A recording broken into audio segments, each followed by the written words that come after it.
Segundo livro de Reis, capítulo 4, vamos ler do versículo 8 até o versículo 17.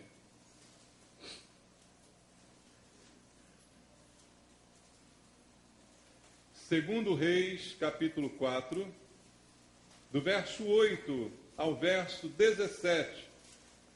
A palavra do Senhor diz assim: Certo dia passou Eliseu por Sunem, onde se achava uma mulher rica, a qual o constrangeu a comer pão.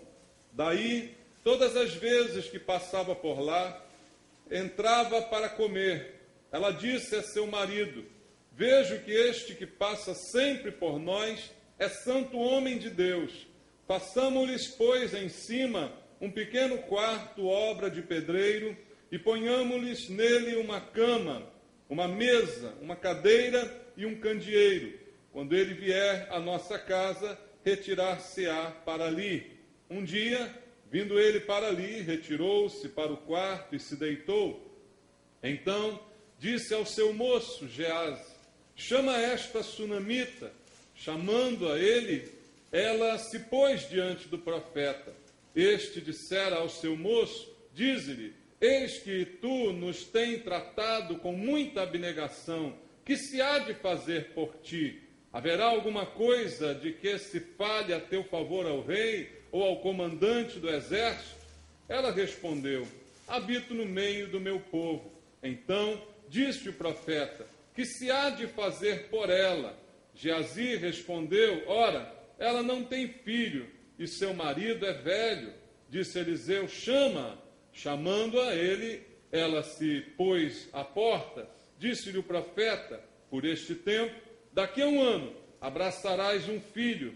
Ela disse: Não, meu senhor, homem de Deus, não mintas a tua serva. Concebeu a mulher e deu à luz um filho no tempo determinado, quando fez um ano, segundo Eliseu lhe dissera. Amém. Graças a Deus. Pai Santo, obrigado pela tua palavra e pelo privilégio que o Senhor nos concede de mais uma vez estarmos aqui na tua casa para ouvir a tua voz através da ministração da tua palavra. É exatamente a tua voz que queremos ouvir, Senhor. Nenhum de nós veio aqui na esperança de ouvir homens com filosofias e historinhas humanas, Pai, muito menos com doutrinas de homens. O que queremos é a doutrina de Deus, é a palavra do Senhor que traz ensino, que traz conforto, que traz direção para cada um de nós. É essa palavra que queremos nós ouvir esta manhã. E por isso, Deus, eu oro com os meus irmãos te pedindo: vem usar a minha vida como um instrumento nas tuas mãos, Senhor. Pai Santo, vem usar-me, Pai, para que eu possa ministrar a tua palavra de acordo com a tua vontade e debaixo do poder e da unção do Espírito Santo, para que este poder quebre barreiras, Senhor, barreiras de entendimento, para que os nossos ouvidos sejam desimpedidos, Pai, para ouvirmos, Senhor, a voz do Espírito Santo, aquela que muda a nossa vida nesse mundo. É isso que eu te peço aqui, orando junto com os meus irmãos, e fazemos isso em nome de Jesus. Amém. Podem sentar, irmãos. Amados, esta história é uma das histórias conhecidas do profeta Eliseu, algo que aconteceu, de milagre que ele realizou, mais um dos milagres realizados por Eliseu. Mas não é bem sobre o milagre que eu queria compartilhar com você esta manhã. Eu creio que esta história é rica em outras experiências que ela pode nos ajudar a obter. Eu creio que o que aconteceu, além do milagre em si, em que pela palavra do profeta um filho foi gerado naquela mulher, diante de circunstâncias adversas, há mais do que apenas o milagre para nós observarmos. Eu queria, junto contigo essa manhã, olhar para o comportamento desta mulher na história, para que a gente possa aprender alguma coisa. Eu creio que a vida, a atitude, a reação dessa mulher, ela tem algumas coisas importantes para nos ensinar. Porque eu tenho falado à igreja, falei inclusive quarta-feira, a respeito de fé. A Bíblia coloca a importância da fé, nenhum de nós discute isso. O que a palavra de Deus diz de mais enfático, é aquele versículo que lemos na quarta-feira, de fato, sem fé é impossível agradar a Deus. Porquanto é necessário que aquele que se aproxima de Deus creia que Ele existe, que Ele se torna galardoador daqueles que o buscam. Veja como a Bíblia coloca as coisas nesses termos, né, irmão? Sem fé eu nunca vou agradar a Deus, é impossível. Por mais que eu faça, por mais que eu dê, por mais que eu trabalhe, se eu não tiver a fé, eu nunca vou agradar ao Senhor. Então é de suma importância a nossa fé que nos salva. Não são as obras que fazemos para que ninguém se glorie, é o fato de crermos em Deus que nos imputa justiça, como diz a palavra de Deus, é o fato de crermos e recebermos ao Senhor que trouxe salvação. Então a fé é de absoluta importância na vida de cada um de nós. E a mulher retratada aqui, ela vai mostrar algumas atitudes de fé que nós precisamos aprender e imitar. Da palavra fé vem a palavra fidelidade, irmãos. Só é fiel quem tem fé. Fidelidade vem de fé. É impossível ser fiel sem acreditar. Se somos fiéis a Deus, é porque acreditamos em Deus. E Deus requer de nós fidelidade.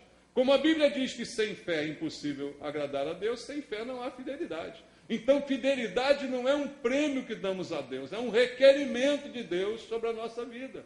Se dizemos que temos fé, temos que ter fidelidade ao Senhor.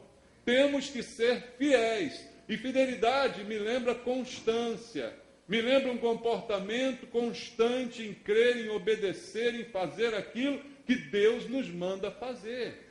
Então Deus requer de nós fidelidade. E essa mulher vai ser um exemplo essa manhã de fidelidade que eu quero compartilhar com os irmãos. Lembra uma coisa, irmãos? Quando Jesus disse, leia comigo Mateus 25, 23. Vamos ler.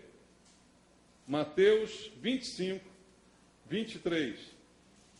Olha que palavra importante o Senhor está nos trazendo aqui. Mateus 25, 23.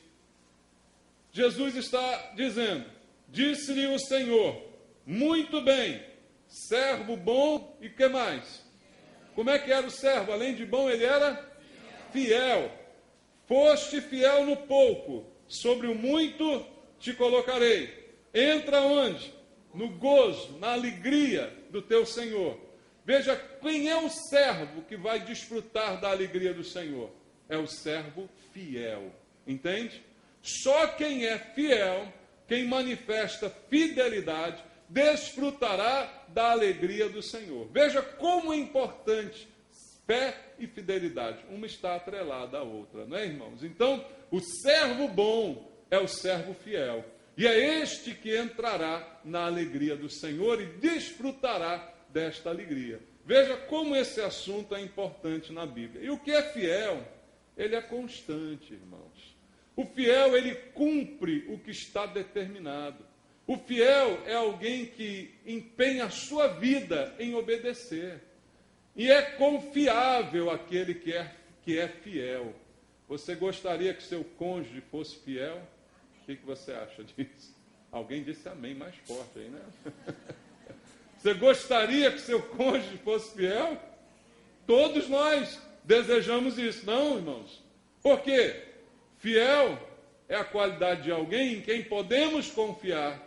Sabemos que não nos trairá. Sabemos que viverá de acordo com princípios estabelecidos. E isto é a fidelidade que Deus requer de cada um de nós.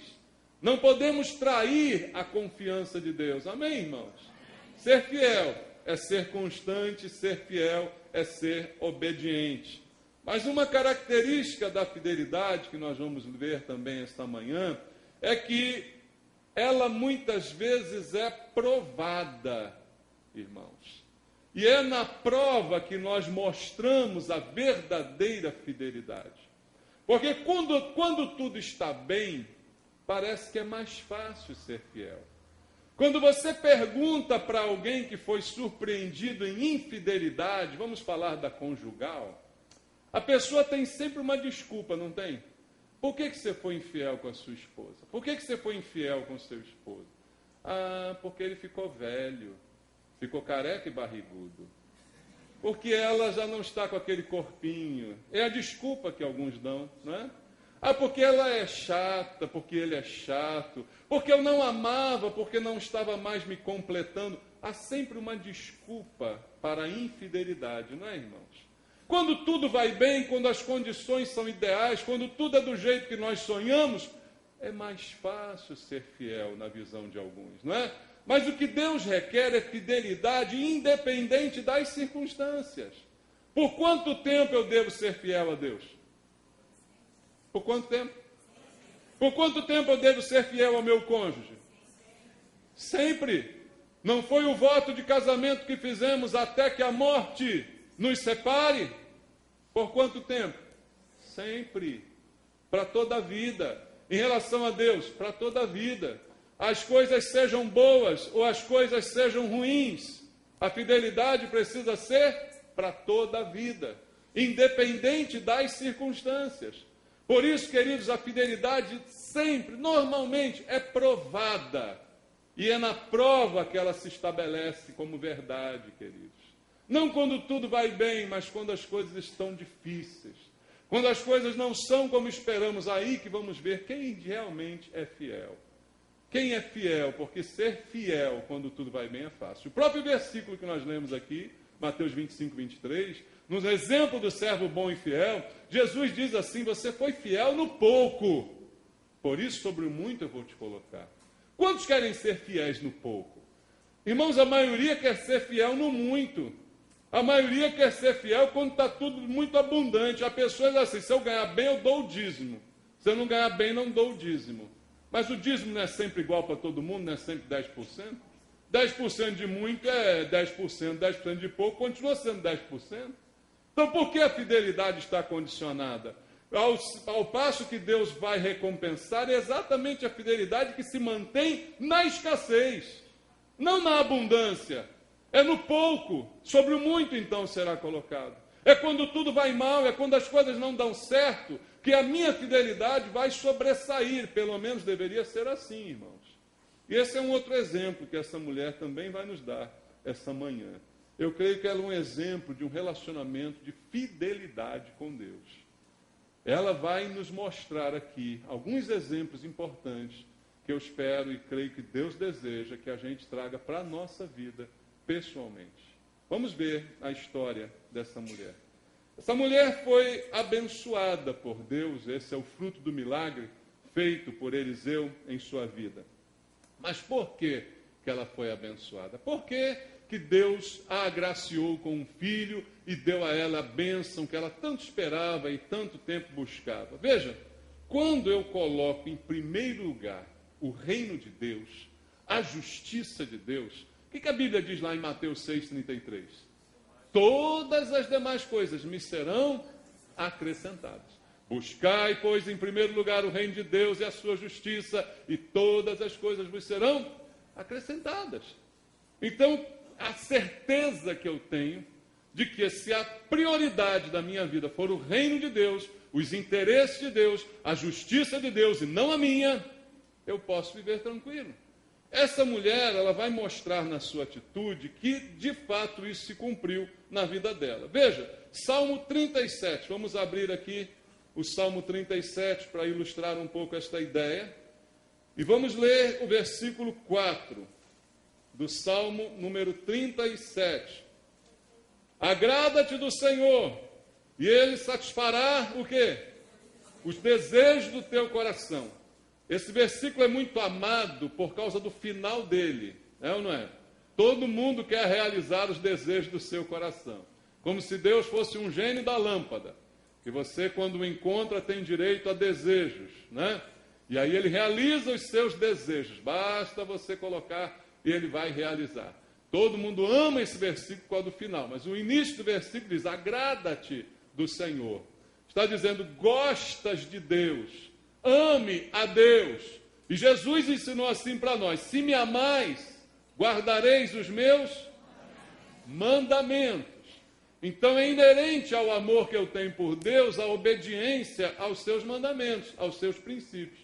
Então, o desejo satisfeito é consequência da obediência, irmãos. Ser fiel no pouco, para sobre o muito ser colocado. Viver em obediência aos princípios, aos mandamentos de Deus, para que então realmente eu possa desejar segundo a vontade de Deus, como nos diz João. Se pedirmos alguma coisa segundo a sua vontade, é certo que Ele nos ouve, 1 João 5,14. Então, o que a Bíblia está ensinando para mim e para você? Fidelidade, ela sempre é premiada por Deus. E a vida de bênção é consequência da nossa fidelidade. Essa mulher, ela foi abençoada, mas ela também foi uma mulher fiel. Vamos voltar ao texto em 2 Reis, capítulo 4, e vamos ler o versículo 8. Diz assim: certo dia passou Eliseu por Sunem, onde se achava uma mulher. Como é que era a mulher? Rica. Ah, a mulher já era rica, pastor. Por isso que ela abençoou, né? Ela já era rica, então é fácil. Vamos continuar lendo. A qual o constrangeu a comer pão. Daí, todas as vezes que passava por lá, entrava para comer. Veja, Eliseu, homem de Deus, passava por ali, e a mulher convidava Eliseu para comer, dava a ele um pouco de alimento, para que ele continuasse a sua jornada, já que ele estava ali apenas de passagem, não é? Então, veja, ela era rica, diz o texto. Mas veja bem, irmãos, todo mundo sabe, e mais ainda naquela época, que a riqueza dela não provinha dela, provinha do seu marido, né? A mulher não poderia ser rica independente do seu marido, né? Mas o que ela fazia com os seus recursos é que é o mais importante. Ela usou os seus recursos, usou os bens materiais, aquilo que ela possuía, ela usou em prol da obra de Deus. Porque resolve ela, sem ninguém lhe pedir, sem Eliseu nunca fazer uma campanha na sua porta. Eliseu fez campanha de prosperidade lá. Mulher, dá-me tu teu pão, e eu te darei 1 milhão. Não, ele não fez isso. Fez? Eliseu não é como os televangelistas de hoje. Não pediu a ela R$600 em dezembro para que ela ganhe 6 mil ano que vem. Nada disso Eliseu fez. Fez? Certamente não. Por iniciativa própria, por observar a situação, ela resolve no seu coração começar a abençoar aquele homem. Então, ela usa os recursos que ela possuía para favorecer a obra de Deus, porque Eliseu estava de passagem para ir a algum lugar, certamente amando de Deus, porque o profeta não fazia as coisas por interesse próprio. O profeta estava a serviço de Deus, Eliseu era um homem de Deus, então ela resolve abençoar a obra de Deus. Mas ela tinha um problema. Ela era estéril, ela não podia gerar. Isso era um problema mais grave ainda naquela época. E por ser rica, a Bíblia não menciona, mas certamente ela já deve ter gasto muito dinheiro com as medicinas da época, né? Com as coisas da época, para tentar reverter aquela situação. Talvez muito dinheiro ela já tenha gasto em médicos, mas todo o dinheiro que ela possuía não era suficiente nem bastante para que ela pudesse resolver o seu grande problema, a sua infertilidade. Veja, irmãos, às vezes você pode ser até rico, mas o seu dinheiro não compra a sua saúde. O seu dinheiro não compra a sua paz, não compra a sua alegria, não compra a sua felicidade. E aquela mulher, ela tinha dinheiro, mas tinha um problema, e um problema sério na sua vida. Mas nesse momento ela não pensou no problema, ela não pensou em coisa nenhuma, ela só quis mostrar a sua fidelidade aos interesses de Deus.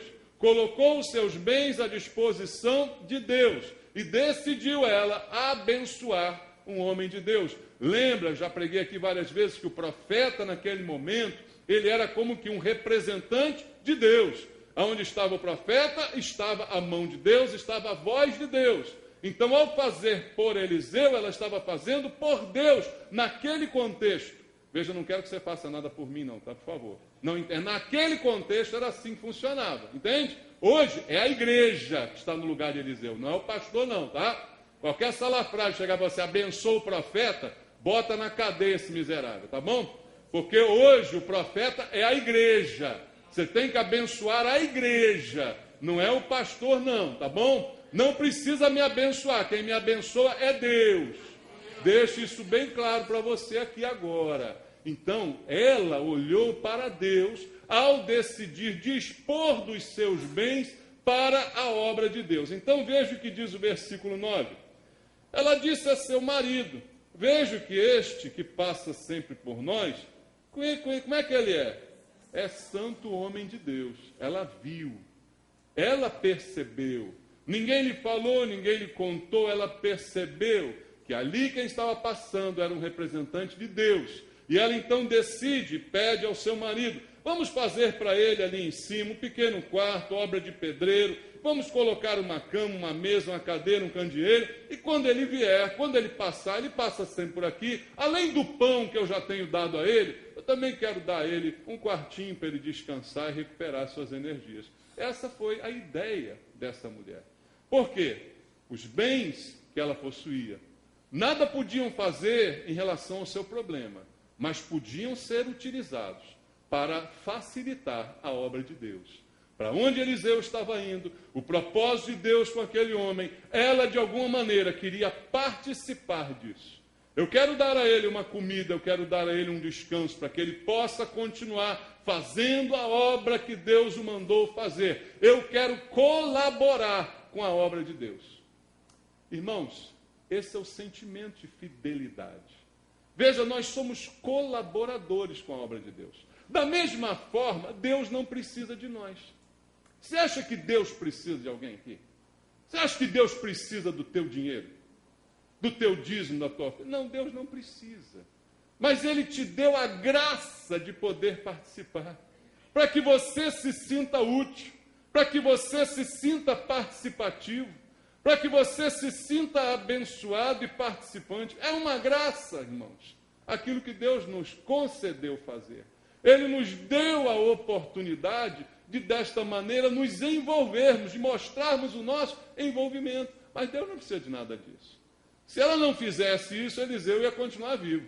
Você acha que Deus ia deixar Eliseu morrer de fome e de cansaço? Se ela não tivesse decidido? Claro que ia continuar.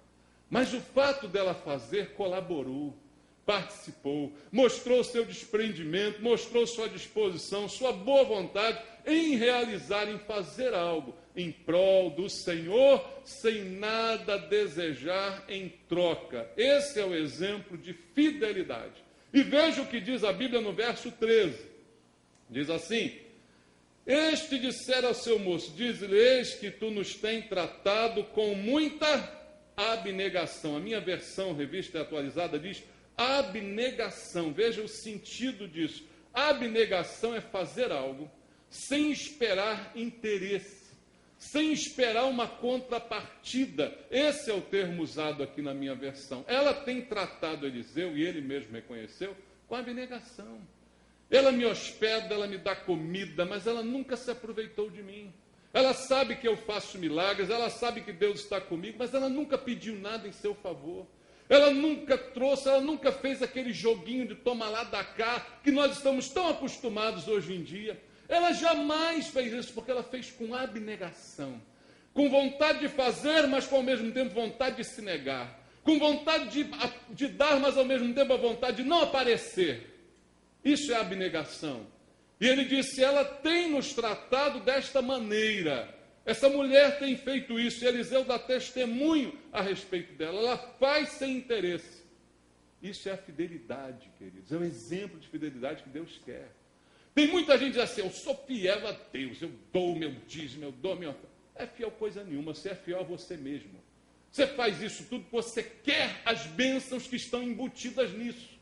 Você deseja em troca a multiplicação, você deseja em troca o sustento, você deseja em troca que Deus repreenda o devorador, que não aconteça nada de errado na tua vida. Então tu não é fiel coisa nenhuma. Fiel é quem faz, porque Deus é Deus, sem esperar nada em troca, sem esperar recompensa, quem faz com abnegação, quem faz com alegria. Assim foi, ninguém mandou aquela mulher. Nenhum pastor teve que fazer campanha nos ouvidos daquela mulher, na hora das ofertas, dá, porque se você não der a obra... Não, ninguém falou isso para aquela mulher. Ela decide fazer. E jamais passou por sua cabeça obter de volta algum benefício por aquilo que ela estava fazendo, queridos. Isso se chama fidelidade. Fidelidade na visão de Deus. E foi por isso que ela foi abençoada, de verdade por Deus. Porque Deus lhe deu algo que ela não colocou em jogo. Certamente desejava. Certamente nas suas orações, ela pedia a Deus por isso. Mas ela jamais negociou isso. Ela jamais colocou isso em jogo nem em negócio. Então Deus abençoou a sua fidelidade. E eu digo a você, meu amado, se você for fiel, mas fiel nestes termos que eu estou aqui te apresentando, pode ter certeza da fidelidade de Deus. Não faça por causa disso, mas você pode ter certeza disso. Porque Deus é fiel. Abra comigo 1 Coríntios capítulo 15, versículo 58. 1 Coríntios capítulo 15, versículo 58. A palavra diz: portanto, meus amados irmãos, sede firmes, inabaláveis, e sempre o quê? Olha essa parte aí, sempre o quê? Abundantes na obra do Senhor, sabendo que no Senhor o vosso trabalho não é vão. Aquilo que você faz para Deus nunca será em vão. Seja lá o que for, em trabalho, em contribuição, em envolvimento, não importa, não é em vão o que você faz. O seu trabalho jamais será em vão. Então Deus abençoa a nossa real fidelidade. A sunamita, do texto que lemos aqui, ela foi abençoada. E veja, nem o nome dela é aqui revelado. Ela é apenas conhecida a mulher de Sunem, a sunamita, a mulher daquele lugar. O versículo 17 diz assim: concebeu a mulher e deu à luz um filho, no tempo determinado, quando fez 1 ano, segundo Eliseu lhe dissera. Ela recebeu o que tanto sonhava, o que tanto esperava, sem campanha, sem novena, sem trezena, sem 7 quartas-feiras, nem sextas, nem domingos. Ela recebeu o que tanto sonhara, sem negociação, sem tomar lá da cá. Ela recebeu de Deus algo que era muito importante, porque ser estéril naquela época era sinal de maldição, era sinal de humilhação.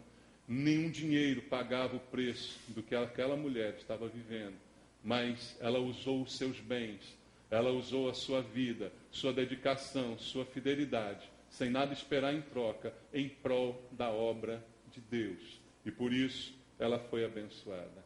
Há muita gente que jamais será abençoada ou abençoado como essa mulher, porque também não é fiel e jamais será como essa mulher. Todas as ações são condicionadas ao que eu vou levar com isso, ao que eu vou ganhar com esse procedimento. E isso não é e nunca será fidelidade. Mas essa mulher foi fiel ao Senhor. A história podia terminar aqui, a pregação podia acabar aqui, e a gente orar por fidelidade, e seria uma bênção. Mas o texto bíblico diz que a fidelidade dessa mulher, ela foi também provada. Quantos estão preparados para as provas, né, irmãos? Essa é a grande dificuldade da nossa vida. A mulher foi fiel, não houve negócio, não houve problema. Está ótimo. E Deus abençoou e lhe deu o filho. Mas a partir do verso 18, a Bíblia vai começar a narrar uma experiência de provação que viveu essa mulher na sua fé. Veja o versículo 18 do texto em 2 Reis 4, diz assim: tendo crescido o menino, quer dizer, alguns anos passaram, saiu certo dia a ter com seu pai, que estava com os segadores, foi para a roça. Disse a seu pai: ai, a minha cabeça. Então o pai disse ao seu moço: leva-o à sua mãe. Ele o tomou e o levou à sua mãe, sobre cujos joelhos ficou sentado até o meio-dia e o quê? Morreu. Narrativa simples da Bíblia. Diz que o menino, depois de um tempo, no campo com o pai, volta, é colocado sobre os joelhos da mãe, que ali fica acariciando, certamente orando por ele, e ele simplesmente morre nos joelhos dela. E agora? O filho que eu tanto pedi a Deus, que me foi dado por milagre, agora repentinamente me é tirado. diante dos meus olhos, aos meus joelhos, debaixo das minhas mãos, meu filho me é tirado. Algum mais espertinho, fanfarrão, diria assim: Deus está brincando com essa mulher. Não é o que alguns diriam? Ou alguns pensariam: Deus está brincando comigo? Me dá um filho, depois me tira um filho? O que Deus está querendo? Alguns, de repente, arregaçavam até as mangas: eu vou pegar esse Deus. Ana, Deus vai se ver comigo. Isso não está certo, isso não está justo. Não é assim que funciona. Irmãos, é fácil ser fiel quando tudo vai bem. Não foi isso que eu disse ainda há pouco? É fácil mostrar fidelidade quando as coisas estão todas no seu lugar. Quando tudo é como queremos, como sonhamos, é fácil. Só que Deus procura pessoas que o amem, que sejam fiéis a Ele, pelo que Ele é, e não pelo que Ele pode ou não dar a uma pessoa. Essa é a grande questão. Essa é a questão para os nossos dias. Porque hoje as igrejas até estão crescendo, mas eu digo que elas estão inchando e não crescendo. Há uma grande diferença entre inchar e crescer. O crescimento é saudável, o inchaço não é, né? Quando você vê um inchaço no teu corpo, você acha que está tudo bem? Você está ficando forte, aí está comendo bastante para a mamãe ficar contente, aí está ficando forte. Aí não, você olha que não, tem uma coisa errada. Está inchado aqui meu tornozelo, está inchado meu braço. Tem alguma coisa errada. E hoje em dia tem muito inchaço e pouco crescimento. Porque o inchaço é provocado por essas esperanças falsas. Faça alguma coisa, que Deus fará outra coisa, outro tanto.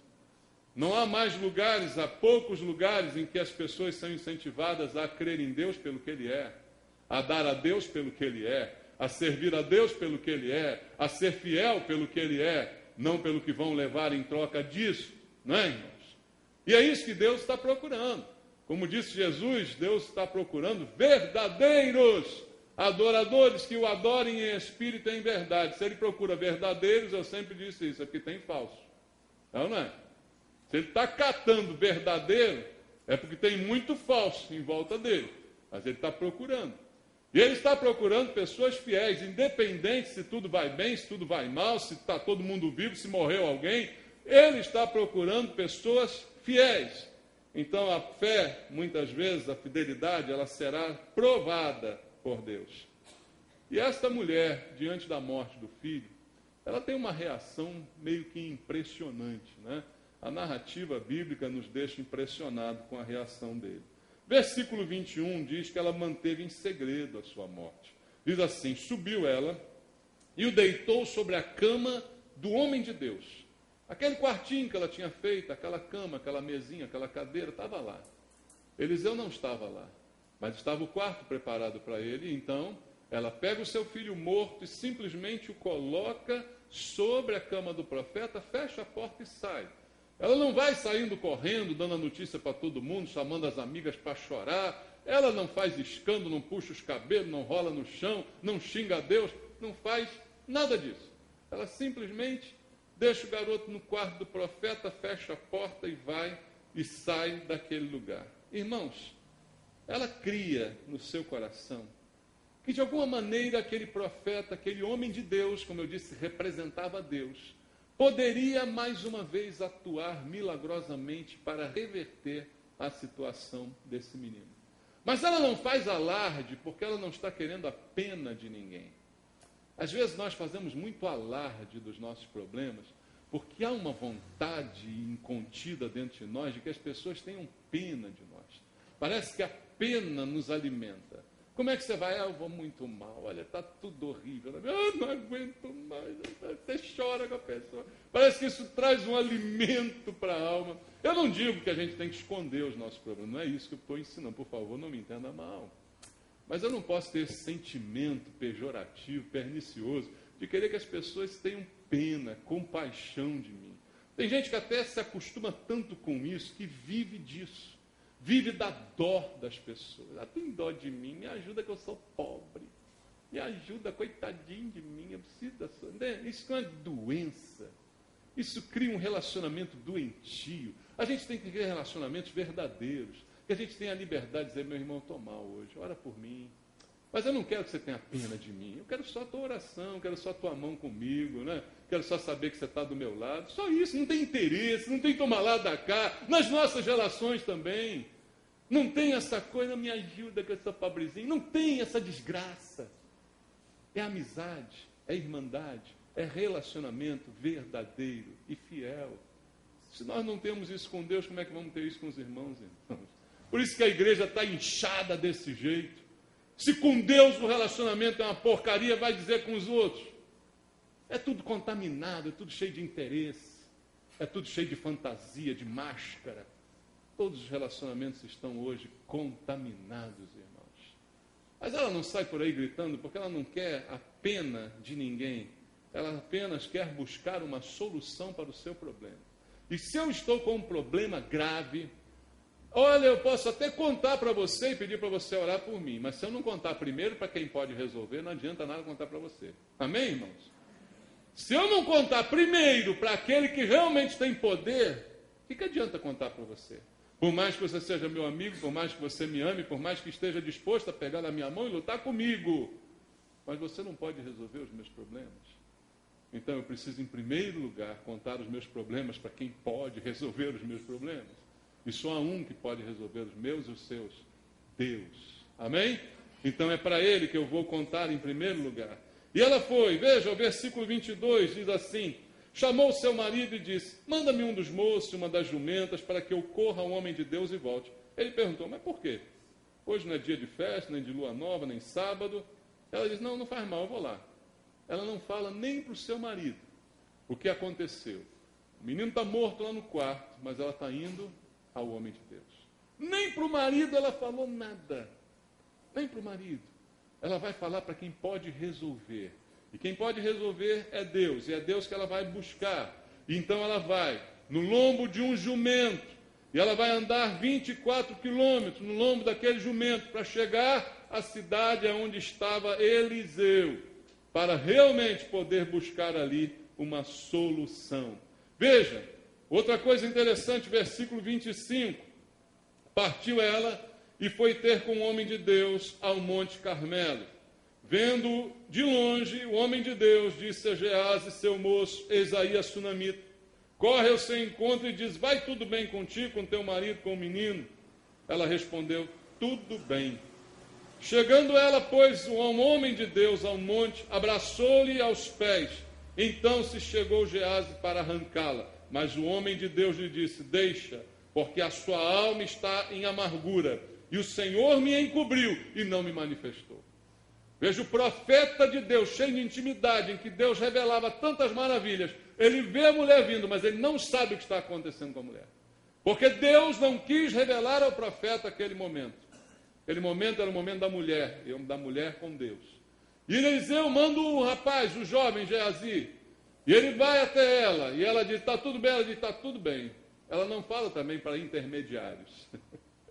Ela vai para Deus. Não adianta ficar falando para todo mundo. O negócio dela é com Deus. E ela vai. E aí quando ela chega na frente de Eliseu, ela também não diz uma palavra. Ela só abraça os pés de Eliseu, começa a chorar. Geazi fica doido, quer tirar ela. E Eliseu diz: não, deixa. Deixa, porque ela está numa amargura muito grande. Deus não me mostrou qual é o problema dessa mulher. E ele deixa ela chorar. E ela chora. E ela chora até não poder mais ali no pé de Eliseu. Agora, amados, o que isso tem para ensinar para a gente? Ser fiel não é só quando tudo vai bem. É também quando as coisas vão mal. Foi mal com ela. Veio a bênção e a bênção foi embora. Mas ela permaneceu, porque ela vai a Deus. Lembra que Eliseu é o símbolo de Deus. Então, para onde que ela vai? Ela vai para Deus. Tem gente que é fiel, é fiel, é fiel. Quando acontece alguma coisa errada, vai para macumba. Por incrível que pareça. Macumba também evangélica. Está na igreja, bonitinho. Deu uma coisa errada, vai para macumba. Vai procurar o boiadeiro, né, o homem do chapéu. Vai procurar alguma macumba. É ou não é? Ela vai fazer isso. Não importa o que aconteça. É fiel, mas não é fiel sempre. É fiel por algum interesse. É fiel segundo algumas circunstâncias. e não a fidelidade constante. Ela foi fiel, e a fidelidade foi provada por Deus. Veja, quando Deus prova, eu já disse isso aqui várias vezes, mas é bom repetir, Deus não está provando para ele. O teu Deus é igual ao meu, que conhece todas as coisas, que sabe todas as coisas, que é onipotente, onipresente, onisciente. Esse é o teu Deus. Ele se surpreende com alguma coisa. Ih, não sabia disso. Olha que bacana, que interessante. Deus é só se for o teu, o meu não. O meu sabe tudo. Antes de eu falar, ele já sabe o que eu vou dizer. O que eu penso, ele já está sabendo o que eu estou pensando. Então, o nosso Deus, irmãos, ele não é surpreendido por nenhuma atitude de nós. Quando ele faz uma prova, não é para que ele descubra o que vai acontecer. Deus manda Abraão matar Isaac. Para quê? Para descobrir alguma coisa? Deus já sabe do desenrolar de todas as coisas. Mas as provas são para que eu saiba. Entende? As provas que eu sou submetido são para que eu perceba. Veja, você faz a prova no colégio. Aí você vai saber da sua nota. Aí você vai saber se você está sabendo ou não está sabendo. Não é? O professor já sabe. Se você sabe ou não sabe. Não é? Quem é professor que sabe? Você sabe que aquele aluno ele não sabe nada. Se ele tirou a nota boa, só colou. Não é possível. Né? Você sabe que ele não sabe nada. Então, a prova é só para dizer para ele mesmo que ele não sabe nada. Que ele é uma porcaria, que ele tem que estudar. É ou não é? Mal comparando, assim é com Deus. Deus sabe tudo sobre nós. A prova não é para que Deus descubra alguma coisa sobre nós, mas é para que nós venhamos a descobrir algo sobre nós. Até onde vai a nossa fidelidade? Até onde vai a nossa fé? E eu acho engraçado isso porque a gente se engana muito. Quantos não são aqueles que já disseram, minha fé, eu tenho uma fé em Deus, minha fé. Eu falo até em língua nessa hora. Mas daqui a pouco, igual Pedro, né? Não, Senhor, todo mundo vai te negar, menos eu. Eu não, comigo o negócio é diferente, que eu sou o cabra da fé. Não. Cadê Pedro? Meia hora depois, está ele lá negando. A gente é que sabe. A gente não sabe. A gente fica sabendo depois da prova. Depois da prova é que a gente fica sabendo quem nós somos, qual é a nossa fé, qual é o nosso resultado, qual é o nosso nível de aprovação ou de reprovação. Aquela mulher foi provada. O neném, a criança, já não era mais um neném, agora morreu nos joelhos dela. A bênção foi embora. E ela está ali amargurada, chorando, aos pés de Eliseu. E eu nunca vi Deus recusar um crente chorando, irmão. Nunca vi Deus recusar uma lágrima verdadeira. Nunca vi Deus ignorar um pranto de alguém sinceramente triste na sua presença. A gente vê exemplos assim. A gente vê a mulher que se abraçou aos pés de Jesus, chorando, enxugando as lágrimas com seus cabelos. E Jesus não a repeliu como outros queriam repeli-la, porque era pecadora, e o motivo do seu choro era o seu próprio pecado. Mas Jesus a recolhe, a recebe, a abraça. Chorar você pode. Você pode chorar. Você só não pode é abandonar Deus. Você só não pode é dar as costas para o Senhor. Então, a fidelidade vai ser provada. Todo mundo que determina ser fiel, como o exemplo dessa mulher que eu dei, você já entendeu o que é fidelidade, né? Certamente você vai ser provado nessa fidelidade. Mas a esperança é que você passe na prova. Porque a fidelidade, ela também é premiada por Deus. Ao mesmo tempo que Ele prova, Ele premia. Premiou a mulher com um filho, mas ela permaneceu fiel. E por isso ela foi mais uma vez premiada por Deus. Ela creu que o mesmo Deus que teve poder para reverter a sua esterilidade, tinha poder para reverter a morte. Veja, no ato desta mulher ir ao profeta, já está embutido muita fé, irmãos. Porque muitos de nós têm fé até que morre. Depois que morre, parece que a fé acabou. A gente se conforma, se resigna e foi isso. Ela podia simplesmente enterrar o garoto. Mas o que fez ela andar 24 quilômetros de jumento? A fé, a esperança. Esse homem fez um milagre para que eu, que era estéril, pudesse gerar. esse mesmo milagre pode ser feito, uma coisa que ninguém nunca viu. Alguém morto voltar a viver. Eu creio nisso. Parece loucura, mas eu acredito. Isso é fé. Entende isso? Então o ato dela ir já é um ato de fé. Ela vai na esperança de que algo possa acontecer. Ela creu nisso. E aí ela foi com essa decisão. Versículo 30 diz: porém disse a mãe do menino: tão certo como vive o Senhor e vive a tua alma, não te deixarei. Então ele se levantou e a seguiu. É aquela mulher perseverante. Ela agarra Eliseu e fala: eu não deixo você. Então Eliseu: vou fazer o que essa mulher está pedindo. Você já viu isso com Jesus? Você lembra de alguns exemplos em que Jesus usou o mesmo princípio? Mulher de fé. Mulher que segura nas suas vestes quando ele está passando. Quem me segurou? Quem me tocou? Eu vou curar essa mulher. Mulher que está buscando a cura da filha e que fala com ele, ele dá uma resposta para ela, mas ela: eu também, migalha, só me der migalha, eu como. Ele abençoa. Ele deu o exemplo daquele juiz iníquo, da mulher que insistentemente clamava: julga minha causa, e disse: ele a ouviu, porque ela insistiu. E diz: Deus então faz muito mais do que isso. Então ela insistiu, ela disse: eu não saio daqui, eu não te deixo. Então Eliseu se levanta e vai com ela. E ele vai com ela para fazer o que ninguém mais poderia fazer. Só Deus pode fazer milagres. Eliseu é o homem de Deus, é o representante de Deus. E ele vai com ela. E diz a Bíblia no versículo 32, tendo o profeta chegado à casa, eis que o menino estava como? Morto sobre a cama. Então entrou, fechou a porta sobre eles ambos e orou ao Senhor. Eliseu, antes de fazer qualquer coisa, ele ora ao Senhor. Subiu à cama, deitou-se sobre o menino e pondo a boca sobre a boca dele, os seus olhos sobre os olhos dele, as suas mãos sobre as mãos dele, se estendeu sobre ele e a carne do menino se aqueceu.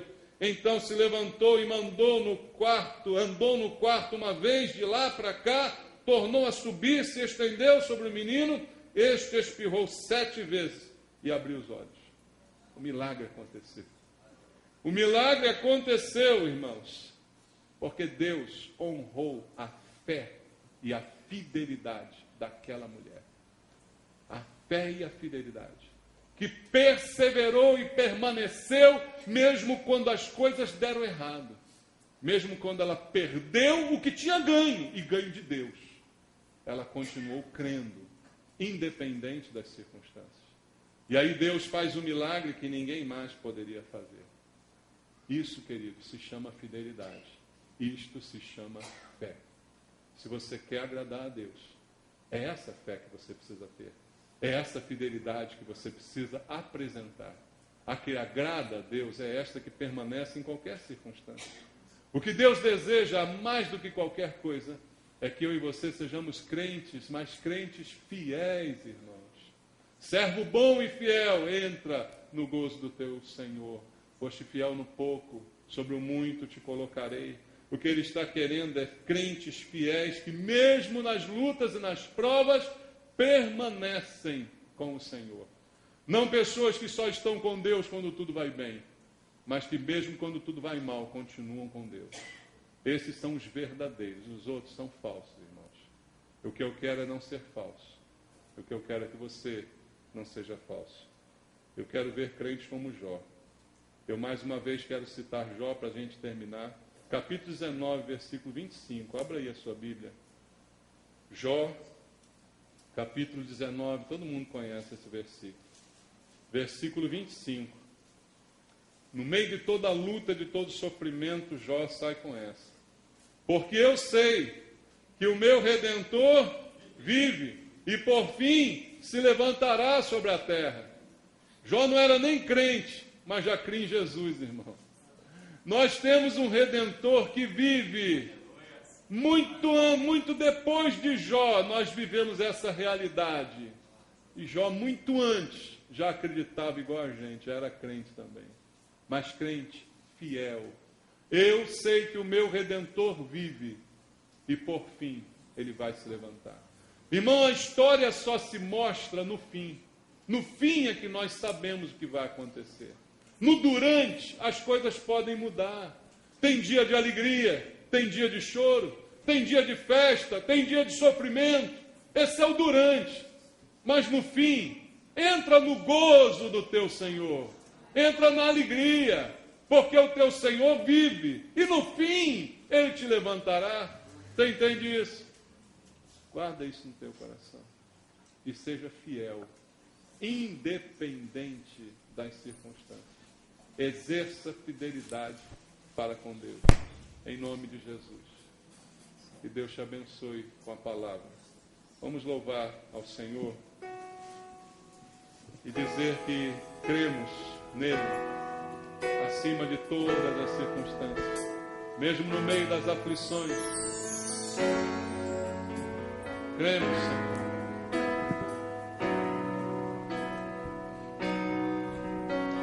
Das aflições da vida tentam sufocar meus sonhos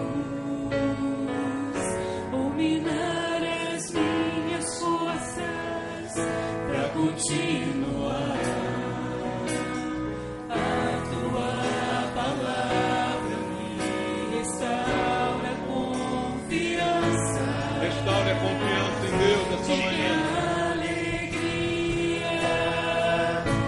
Pela manhã, cada lágrima que cai dos meus olhos é como uma semente de esperança, daquilo que creio com todo o coração. Diga bem forte, Eu sei que meu Redentor vive, e por minha causa Ele se levantará. Eu sei que o Deus em quem tenho crido é fiel. é fiel e poderoso para ressuscitar meus sonhos e também para os realizar. Eu creio, Senhor, eu creio que Tu és fiel, eu creio que Tu és poderoso para fazer tudo aquilo que o Senhor desejar, Pai. E nós cremos no Senhor e estamos submissos à Tua vontade, Pai.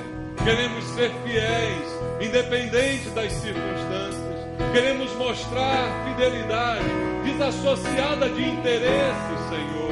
Queremos ser fiéis porque Tu és Deus e não há outro Deus além do Senhor. Não há outro a quem possamos servir. Não há outro nome pelo qual possamos ser salvos. Para quem iremos? Só Tu tens as palavras de vida eterna, Pai. Por isso queremos Te servir, independente das circunstâncias. Queremos ser fiéis no pouco, mesmo que sobre o muito o Senhor não nos coloque, Pai. Queremos mostrar fidelidade ao Senhor em todas as horas, Pai. Porque sabemos que há um Redentor que vive e que no fim da história tudo será diferente. Não importa a tribulação do tempo presente, porque o que o Senhor tem preparado, nem olhos viram, nem ouvidos ouviram, nem jamais penetrou em coração humano.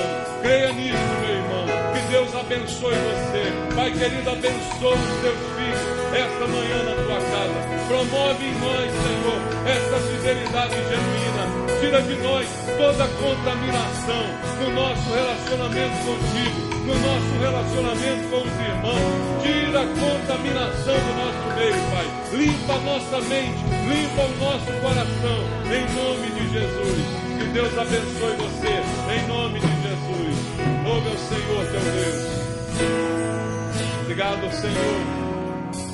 Das aflições da vida tentam sufocar Obrigado, meus Pai. sonhos, dominar as minhas forças para continuar. A tua palavra me restaura a confiança de que a alegria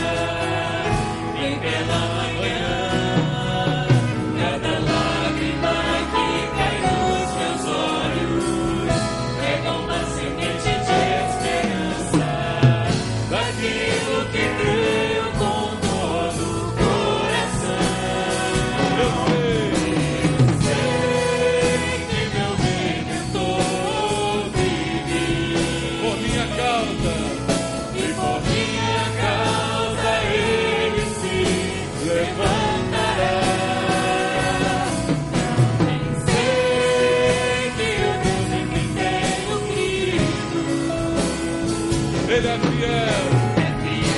Eu quero ser fiel ao Senhor. Pra ressuscitar meus sonhos e também para os realizar.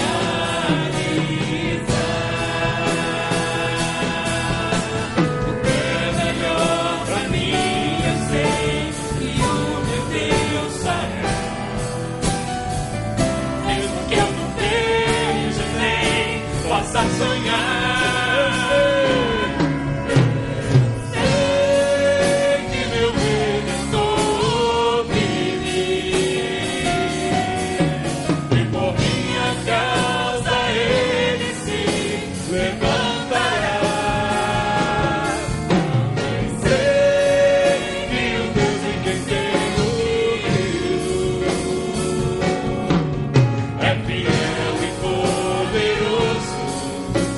Ressuscitar meus sonhos e também para os realizar. É fiel e poderoso para ressuscitar meus sonhos e também para os realizar. Obrigado, Senhor. Obrigado pela tua fidelidade, Pai. Quero ser fiel também, Senhor. Glória a Deus. Louvamos ao Senhor. Você aprendeu o que é fidelidade. Seja fiel agora dessa maneira. Pratique isso na tua vida. Negue toda vez que algum outro sentimento, que alguma outra motivação vier ao teu coração. Negue isso diante do Senhor. Seja fiel por nada. Seja fiel porque Deus é Deus. Amém? Que Deus abençoe você.